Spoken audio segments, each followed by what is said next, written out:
Assalamualaikum warahmatullahi wabarakatuh. Perkenalkan, nama saya Ulfa Azizah dengan nomor induk 43040020093. Pada kesempatan kali ini, saya akan sedikit menerangkan materi yang berjudul Peran Organisasi Islam Abad ke-20 dalam Gerakan Nasionalisme Indonesia. Yang pertama ada Serikat Dagang Islam, atau bisa disingkat menjadi SDI.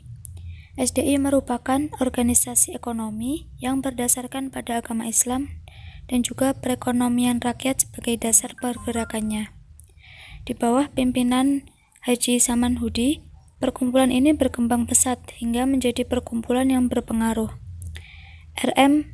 Tirto Adi Surjo pada tahun 1909 didirikan Sarekat Dagang Islamiyah di Batavia atas perintah pihak kolonial untuk menandingi hegemoni Sarekat Islam Kiai Haji Samanhudi.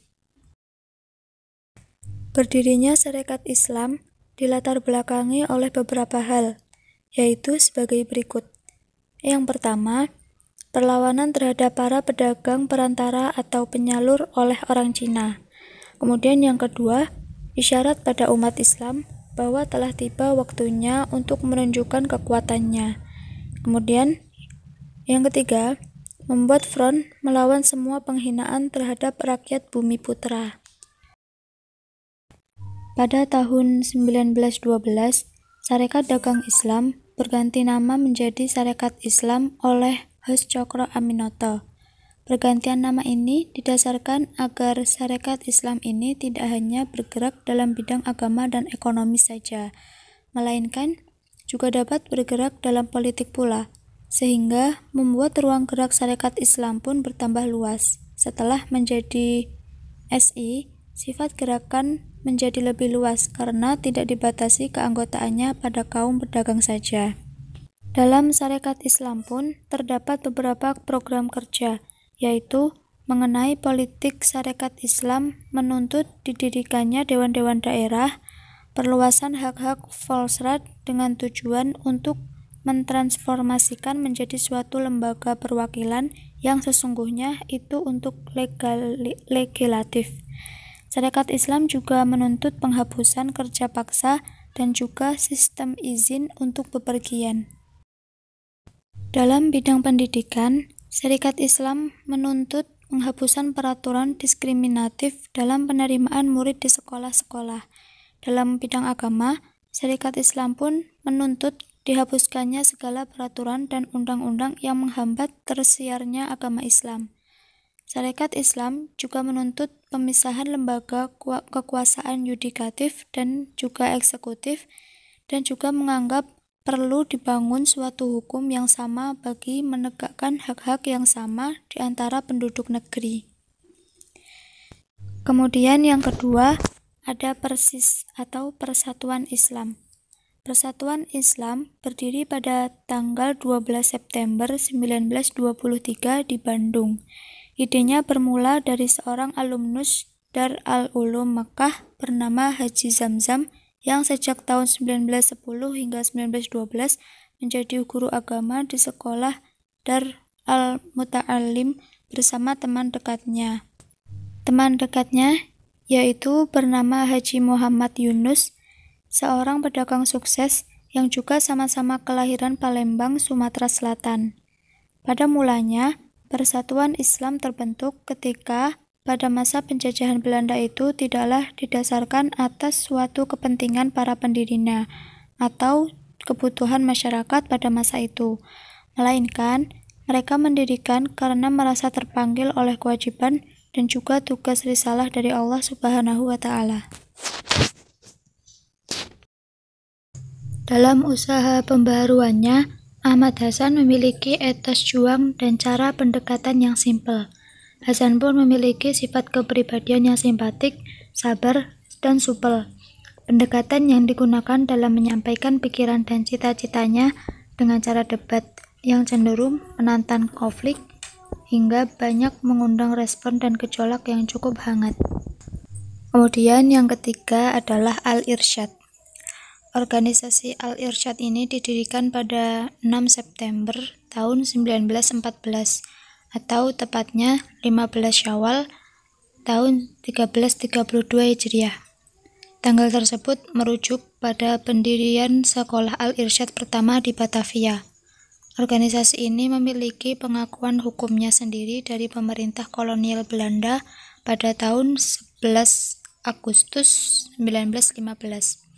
Syekh Ahmad Surkati mendirikan organisasi Jam'iyat Al-Islah wa Il-Irsyad yang artinya Perhimpunan bagi Reformisme dan Pimpinan, dan kemudian dikenal dengan sebutan Al-Irsyad.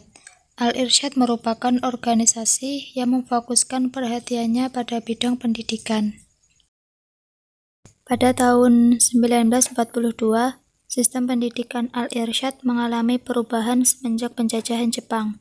Perkembangan Al-Irsyad yang awalnya naik pesat, kemudian menurun drastis bersamaan dengan masuknya pasukan pendudukan Jepang ke Indonesia. Apalagi setelah Syekh Ahmad Surkati wafat pada tahun 1943 dan juga revolusi fisik sejak 1945. Banyak sekolah Al-Irsyad hancur, diporak-porandakan Belanda karena menjadi markas Laskar Pejuang Kemerdekaan. Sementara, beberapa gedung milik Al-Irsyad yang dirampas Belanda sekarang berpindah tangan tanpa bisa diambil lagi oleh Al-Irsyad. Kemudian yang keempat ada Muhammadiyah. Organisasi ini didirikan di Yogyakarta pada tanggal 18 November tahun 1912 Masehi. Didirikan oleh Kiai Haji Ahmad Dahlan atas saran dari murid-muridnya yang tergabung dalam Budi Utomo. Mengingat ia semula adalah sebagai guru di sekolah Budi Utomo. Budi Utomo adalah organisasi masyarakat yang didirikan oleh Dr. Wahidin Sudirohusodo di Jakarta pada tanggal 20 Mei tahun 1908. Tanggal ini dijadikan tonggak kebangkitan nasional Republik Indonesia. Guru terkenal Ahmad Dahlan saat ia belajar di Mekah adalah Syekh Ahmad Khotib Al-Minangkabau. Ulama sekaligus imam besar Masjid Mekah, Kiai Nawawi dari Banten, Kiai Mas Abdullah dari Surabaya, dan Kiai Fakih dari Mas Kumambang. Juga setelah membaca pikiran-pikiran para pembaru Islam seperti Ibnu Taimiyah, Muhammad bin Abdul Wahab, Jamaluddin Al-Afghani, Muhammad Abduh, dan Rashid Ridho. Muhammadiyah menjadi sangat diperhitungkan di tahun 40-an ketika penjajah Jepang berhasil dikalahkan sekutu dalam front dan medan peperangan menguasai kawasan Nusantara. Ada organisasi yang nyaring di atas tapi tidak nyaring di bawah. Muhammadiyah menjadi gerakan yang nyaring dari atas hingga ke akar. Jepang kemudian segera mengetahui hal tersebut, sehingga terbentuklah 4 serangkai sebagai jembatan penghubung antara penguasa Jepang yang di Nusantara dengan rakyat Indonesia. Kemudian yang kelima ada Nahdlatul Ulama. Nahdlatul Ulama sebagai organisasi sosial keagamaan atau Jam'iyah Diniyah berdiri pada tanggal 31 Januari tahun 1926 di Surabaya, pendirinya oleh Kiai Hasyim Asy'ari. Karena itu, masa kolonialisme, maka NU merupakan salah satu wadah penting menunjuk rasa nasionalisme dan patriotisme di kalangan umat Islam. NU dapat terus berkembang hingga saat ini karena salah satu-satunya jalur kekerabatan para kiai di lingkungan pesantren di Jawa dan hingga ke daerah-daerah lain. Melalui sistem pendidikan yang berbasis pesantren NU mudah masuk ke ruang massa, di mana ada kemiripan dalam standar Ahlul As-Sunnah wal Jamaah. Di situ NU bisa diterima dan berkembang. Demikianlah sedikit penjelasan dari saya. Apabila ada salah kata mohon dimaafkan. Sekian, wassalamualaikum warahmatullahi wabarakatuh.